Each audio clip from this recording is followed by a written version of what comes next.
Neil Young is famous for his music, but what most people don't know is how his role as a father shaped his life and work.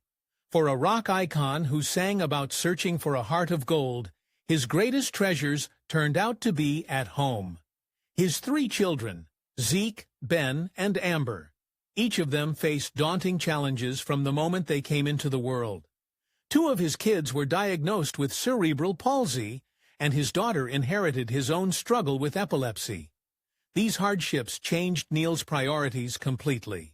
He's admitted that becoming a father to children with special needs made him much more involved in family, making sure the family was secure. In this video, we're exploring how those challenges transformed Neil Young's life and what ultimately became of his children. From co-founding a special needs school for his son to writing heartfelt songs inspired by them, Neil's journey as a dad is an inspiring story of love, resilience, and hope. And trust me, by the end, you'll see a side of Neil Young that even his biggest fans never knew. Number 3. Zeke Young. Neil's firstborn, Zeke Young, arrived on September 8, 1972, during Neil's relationship with actress Carrie Snodgrass. Early on, his parents noticed something wasn't right. Baby Zeke's right foot seemed extended, and he could not straighten out his ankle, Neil later wrote. His right hand also didn't have normal mobility. They got little Zeke a leg brace to help, but it sadly made him a target for teasing from other kids. Frustrated and confused, young Zeke began to lash out in anger at the unfair hand he'd been dealt. Everything finally came into focus after a frightening episode when Zeke experienced a grand mal seizure as a toddler. Doctors then determined the cause. Zeke had a form of cerebral palsy, CP, a neurological disorder that affects muscle control, balance, and posture. Fortunately, his CP was classified as very mild, but it still meant a lifetime of challenges. Around the same time, Neil and Carrie's relationship fell apart. They split up in 1975, and Zeke's childhood was divided between his mother's and father's households. It wasn't an easy period for the little boy, or for Neil, who was now balancing rock stardom with single fatherhood from afar. For a while, Zeke struggled, but a turning point came when he enrolled at a special program called the Morning Sky School in California. There, Zeke thrived. Neil observed that after attending this school, Zeke came out of there a changed man, more confident and better able to manage his challenges. As he grew into adulthood, Zeke found his footing, both figuratively and literally. He learned to overcome his physical limitations to the point that he could work jobs just like anyone else. In fact, Zeke even worked behind the scenes in the film industry, with credits in the sound departments of movies like Sometimes They Come Back, Again, and Terminal Justice. Later on, he took on a steady job at a Home Depot store as of 2012, living a humble, hard-working life far away from the spotlight. It's clear that Zeke refused to be defined by his CP. He quietly built a life of independence and resilience. Sadly, Zeke faced heartbreak too.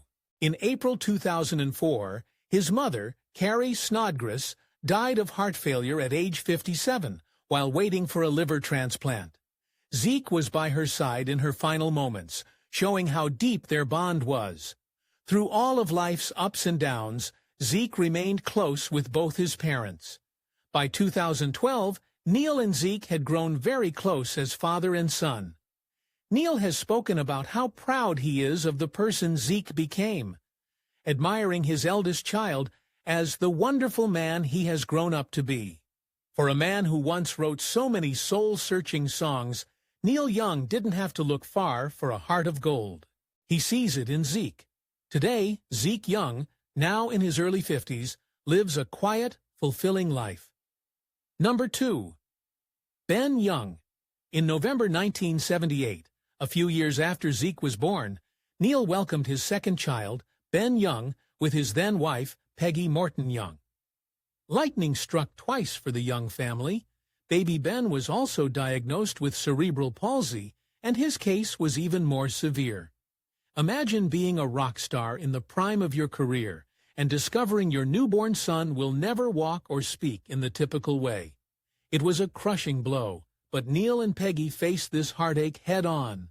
Despite Ben's profound disabilities, Neil emphasized that his son was a wonderful little human being with a bright mind and spirit. His soul is there, Neil said, noting that Ben likely has a unique outlook on the world that most of us will never experience.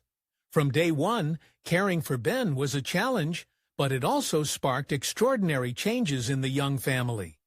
When Ben struggled in a traditional learning program as a little boy, Neil and Peggy decided to create a better environment, not just for him, but for other children like him.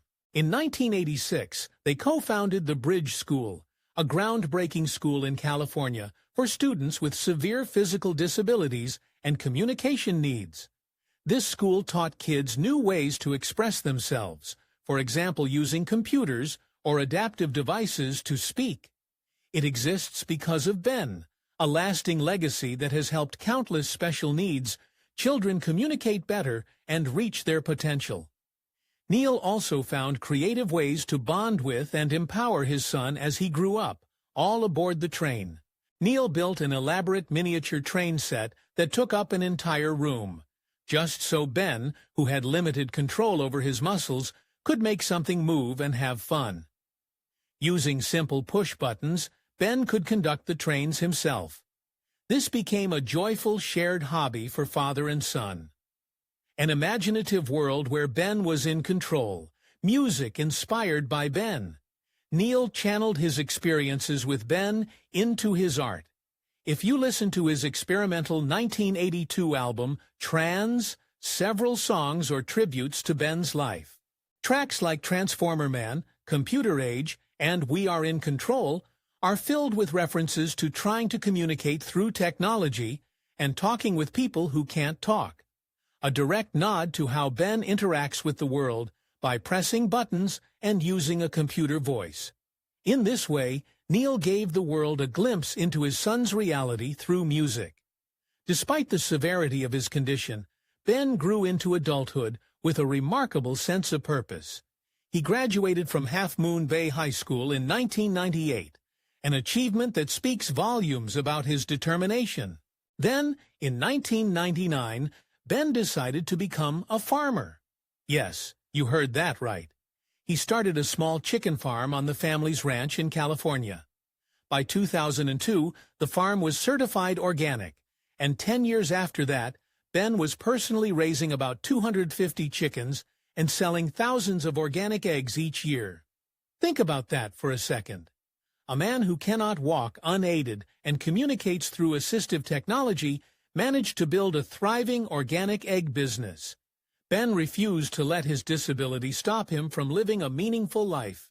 "I have a hand in every part of the business," he told one reporter, acknowledging that physical tasks take longer for him and that some people mistakenly think he doesn't understand things. "It takes more time to do things, and some people think I don't understand them," he said. "But with the help of good friends, he gets through any obstacles." That drive and optimism have defined Ben's life. Ben has also remained a constant companion to his dad. For decades, he traveled on tour with Neil, offering silent support from the sidelines. Neil affectionately calls Ben the group's spiritual leader when they're on the road. "We take him everywhere," Neil said, emphasizing how integral Ben is to their family's circle. "I tell Ben everything, and he listens. He knows everything," Neil told the New York Times about their unique father-son bond. In 2018, Ben proudly joined Neil and Neil's new wife, actress Daryl Hannah, on the red carpet for the premiere of their film, Paradox, beaming alongside his dad.